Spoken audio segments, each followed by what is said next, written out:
আজকে বাবা বলল বাবার খুব এগ কারি খেতে ইচ্ছা করছে। তাই মাকে বললাম, মা আজকে তাহলে এগ কারিই বানাও। আমার তো এগ কারি খেতে বেশ ভালো লাগে। আপনাদের কার কার এগ কারি খেতে ভালো লাগে কমেন্টে অবশ্যই জানাবেন।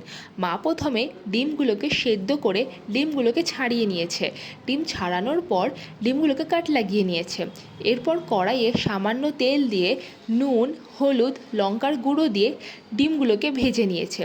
যদি এই ভিডিওটা ভালো লাগে তাহলে লাইক কমেন্ট করে চ্যানেলটাকে সাবস্ক্রাইব করে দিয়ে পাশে থাকবেন।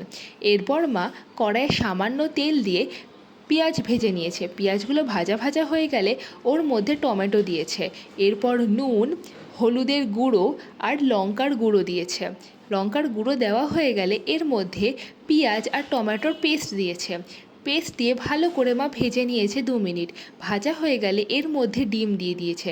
এরপর ডিমগুলোও ভাজা ভাজা হয়ে গেলে সামান্য জল দিয়ে ধনেপাতা দিয়ে